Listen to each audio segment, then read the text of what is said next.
Mwiriwe neza abisenge neza reka nizere ko mumeze neza. Rero nk'uko mwabisabye muri benshi turavuga muri iki cyumweru ku bijyanye n'imihango, imigenzo n'imiziririzo. Mu busanzwe twagombaga kuvuga ku bijyanye n'ibisakuzo, twagombaga gusakuza ariko muravuga muti reka tuvuge ku mihango, imigenzo n'imiziririzo. Rero muri iki cyumweru muri iyo mihango reka mpere uyu munsi ku bijyanye n'imihango y'ababyeyi, ababyeyi b'umwana. Murabizi ko iyo tumaze gushyingira abana bacu akenshi habaho nyine ibijyanye no gutwikurura, hakabaho kubatekesha, hakabaho guca mu irembo. Akenshi muri iyo mihango yose tuba tubabwira ngo muzabyare muheke.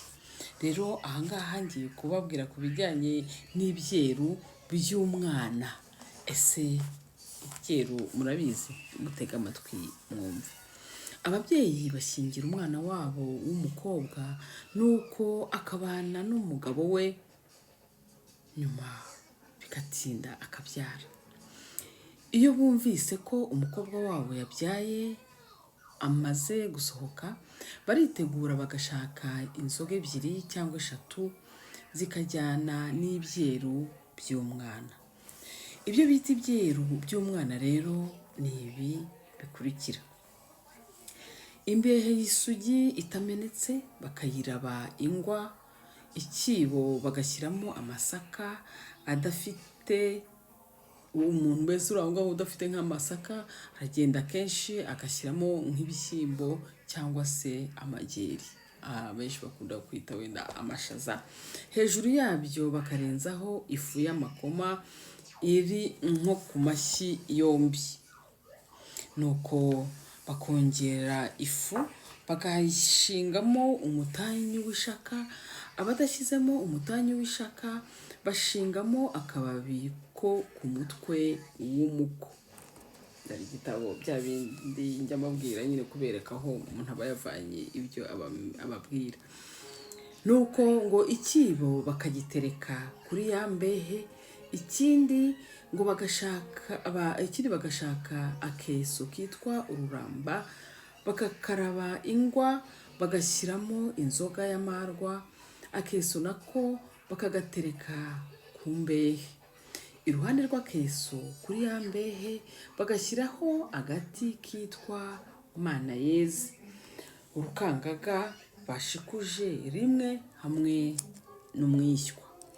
Umugore bashyira ibyeru iyo yabyaye umuhungu, bareba umwana w'umuhungu w'isugi ufite se na nyina bakabimukorera. Umugore yaba yabyaye umukobwa bakabikorera umwana w'umukobwa w'isugi. ngo nuko abikorera inzoga bakazikorera, umwana wikoreye ibyeru akabajya imbere, nuko bakagenda. Bajya kujyana ibyeru babanza gutuma ku mukwe, bakavuga umunsi bazaziraho. Iyo umugore abonye abazanye ibyeru baje, yicara mu kirambi, nuko umwana uzanye ibyeru akaza akabitereka ku bibero by'umugore wabyaye. Umugore akabyakira, yarangiza agahaguruka, ibyeru akareba aho abitereka heza. Nuko bakazana inzoga bagatereka aho ngaho maze bakanywa. Inzoga yashira abataha bagataha. Iyo abashyitsi bamaze gutaha, umugore azana ibyeru, ifu akayeyura hejuru y'ibyo bayiteretseho, agashyira inkono ku ziko akarika. Ifu akayivugamo umutsima akawusangira n'umugabo we, barangiza bakanywa ya nzoga yo mu keso. Nuko bakajya ku buriri bakakira ibyeru bagakora ibyo bashakanye. Ibyeru babizanira umwana w'umuhungu w'imfura n'uw'umukobwa w'imfura, ngo bahore babyara abahungu n'abakobwa. Kudatanga ibyeru ni ubukenya kandi bica ababyeyi ku rubyaro, abandi bana bavuka nyuma ntibabatangira ibyeru.